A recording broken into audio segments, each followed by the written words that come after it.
Hidden within ancient scrolls lies a tale of political intrigue, ultimate sacrifice, and the most unlikely heroine.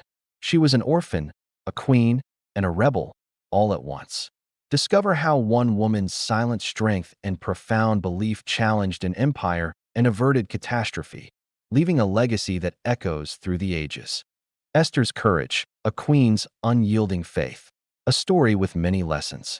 What if I told you that one woman's decision to walk into a room uninvited could have saved an entire nation from genocide? And what if I also told you that making that choice meant she could have been executed on the spot? No trial, no appeal, just death. The year was around 475 BCE. The Persian Empire stretched from India to Ethiopia, controlling 127 provinces and ruling over millions of people. And in the heart of this empire, in the royal palace of Susa, a Jewish orphan who had hidden her identity was about to make the most dangerous gamble of her life. Her name was Esther, and the decision she faced wasn't just about her survival. It was about whether an entire people would live or die. This isn't a fairy tale. This is a historical account that shows us what real courage looks like when everything is on the line. But here's what makes this story even more fascinating. Esther didn't start out brave. In fact, when we first meet her, she's terrified. She's hiding. And the man asking her to risk everything? He wasn't a warrior or a prophet. He was her cousin, a palace official who had just uncovered a conspiracy that would change the course of history. So how did a frightened queen become one of the most courageous figures in ancient history? Let's find out. To understand Esther's courage, we need to understand the world she lived in. The Persian Empire under King Xerxes, or Ahasuerus, as he's called in the biblical text, was the superpower of its time. Modern historians estimate the empire controlled between 40 to 50 million people, making it one of the largest empires the ancient world had ever seen. This wasn't a kingdom where you could casually approach the king. Persian royal protocol was absolute. Ancient Persian law dictated that anyone who entered the king's inner court without being summoned could be put to death, unless the king extended his golden scepter. No exceptions, not even for the queen. Now, Esther hadn't been summoned by the king in 30 days. 30 days. Think about that. She's the queen, and she hasn't even seen her husband in a month. This detail matters because it reveals something crucial about her situation. She had no guarantee that the king would spare her life if she showed up uninvited. The historical context here is important. Ancient Near Eastern monarchs were known for their volatile temperaments. Xerxes himself had a documented history of impulsive decisions. Greek historian Herodotus records that Xerxes once ordered the Hellespont Strait to be whipped 300 times because a storm destroyed his bridges. This was not a man known for patience or mercy. So when Esther's cousin Mordecai came to her with urgent news that a decree had been issued to annihilate all Jews throughout the empire on a single day, he wasn't asking her to have a difficult conversation. He was asking her to risk execution. And here's where the story gets really interesting. Esther's first response wasn't courage. It was fear. She sent a message back to Mordecai explaining the law about approaching the king uninvited. She was looking for a way out. And honestly, who could blame her? She had achieved something remarkable for an orphan Jewish girl in a foreign empire. She had become queen. She had safety, luxury, and status. Why throw it all away? But then Mordecai sent back a message that would change everything. He told her something that cuts right to the heart of what courage actually means. He said, "Do not think that because you are in the king's house you alone of all the Jews will escape. For if you remain silent at this time, relief and deliverance for the Jews will arise from another place, but you and your father's family will perish. And who knows but that you have come to your royal position for such a time as this." That last line, "for such a time as this," has echoed through history. But let's pause and examine what Mordecai was really saying. He wasn't offering Esther false comfort. He was presenting her with a stark reality. Her position as queen didn't exempt her from the decree. When the empire-wide massacre happened, her Jewish identity would eventually surface, and she would die anyway. Her safety was an illusion. The only question was whether she would die passively, waiting for the inevitable, or actively, fighting for her people. Mordecai was telling her that sometimes courage isn't about choosing between safety and danger. It's about choosing which kind of danger you'll face. This is where we see the transformation begin, because what happened next reveals something profound about the nature of true courage. Esther sent another message to Mordecai, but this time her words were different. She said, "Go, gather together all the Jews who are in Susa and fast for me. Do not eat or drink for 3 days, night or day. I and my attendants will fast as you do. When this is done, I will go to the king, even though it is against the law. And if I perish, I perish." 5 words that changed everything. And if I perish, I perish. This wasn't blind optimism. This wasn't reckless abandon. This was calculated courage, the kind that looks at the worst possible outcome and decides to move forward anyway. But notice what she did before taking action. She asked for 3 days of fasting. In the Jewish tradition, fasting was deeply connected to prayer, to seeking divine intervention, to acknowledging that human effort alone wasn't enough. Modern psychology has actually validated something profound about this approach. Research from Stanford University's psychology department has shown that when people face overwhelming decisions, taking a structured pause, whether through meditation, prayer, or reflective practices, can significantly improve decision-making clarity and resolve. Esther wasn't stalling. She was preparing mentally, emotionally, and spiritually for what came next. After 3 days, she put on her royal robes. The text specifically mentions this detail because it mattered. She was stepping back into her role as queen, but now with a purpose that transcended personal survival. She entered the inner court and stood where she could be seen by the king. Imagine that moment. The silence, the guards watching, the courtiers holding their breath, and Xerxes, the most powerful man in the known world, looking up to see his queen standing there uninvited. Herodotus tells us that Persian kings were surrounded by elaborate ceremony. Every gesture, every movement, every word was calculated and controlled. Esther had just shattered that protocol. The king could have called for her execution on the spot, but he didn't. He extended the golden scepter. Now here's where the story takes an unexpected turn, one that reveals just how strategic Esther's courage actually was. The king asked her what she wanted, even offering her up to half his kingdom. You'd think Esther would immediately blurt out her request, right? She's just risked her life to get this audience. But she didn't. Instead, she invited the king and Haman, the official who had orchestrated the genocide decree, to a private banquet. Why? This is where we see that courage isn't just about bold action. It's about wisdom.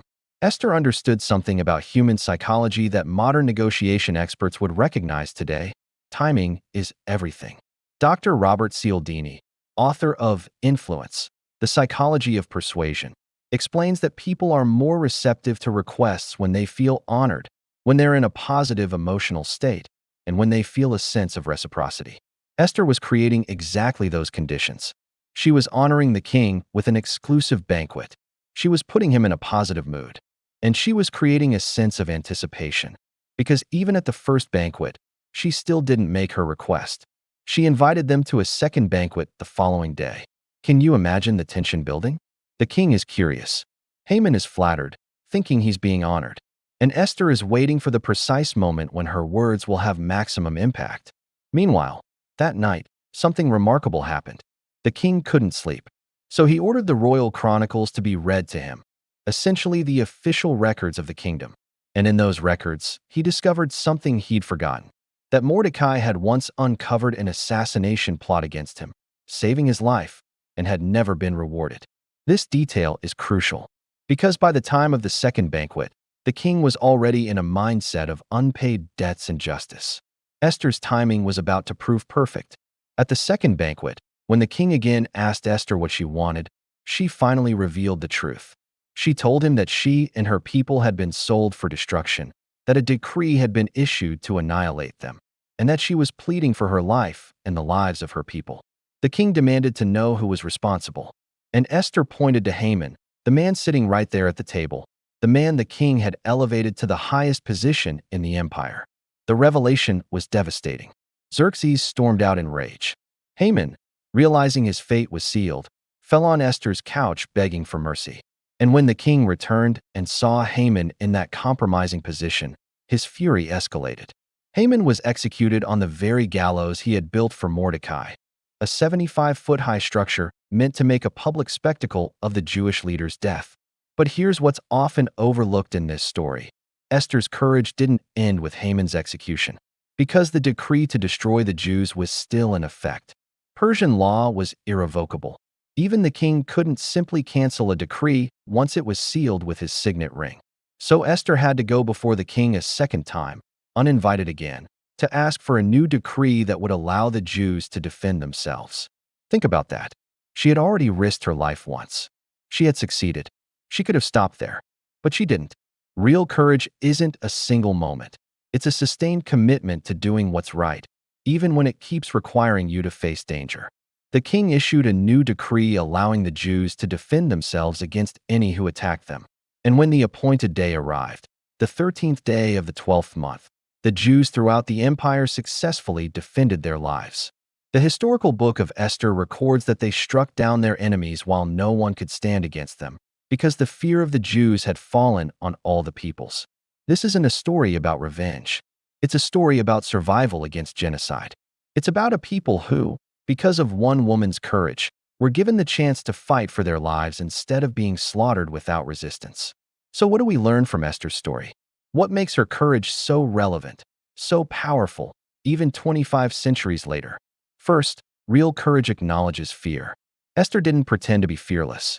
She recognized the danger, communicated her terror to Mordecai, and understood exactly what she was risking. But she didn't let that fear paralyze her. Modern research on courage supports this. Studies from the University of Pennsylvania's Positive Psychology Center show that courage isn't the absence of fear, it's action despite fear. The people who exhibit the greatest courage are often those who feel the most afraid but choose to act anyway. Second, Esther's courage was rooted in something bigger than herself. She wasn't trying to be a hero. She was responding to a moral necessity, the survival of her people. Psychologists call this moral courage, and research shows it's one of the most powerful forms of bravery because it's sustained by values rather than adrenaline. When your courage is connected to a purpose beyond personal gain, it becomes almost unshakable. Third, courage requires preparation and wisdom, not just boldness. Esther's 3 days of fasting, her strategic use of banquets, her careful timing, these weren't signs of hesitation. They were signs of intelligence. She understood that rushing and recklessly would likely result in failure. True courage knows when to act and how to act for maximum effectiveness.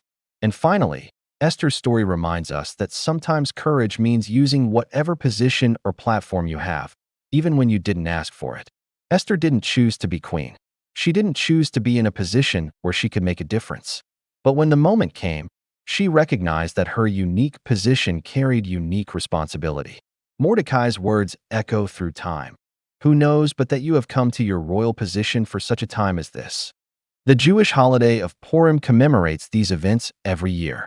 It's a celebration of survival, of courage, of how one person's decision to act can change the trajectory of history. But it's also a reminder that courage is rarely convenient. It usually shows up in moments when we'd rather hide, when the stakes are impossibly high, when there are no guarantees of success. Esther could have remained silent. She could have hoped her identity stayed hidden. She could have convinced herself that someone else would solve the problem. But she didn't. And because of that choice, that terrifying, dangerous, uncertain choice, an entire nation survived.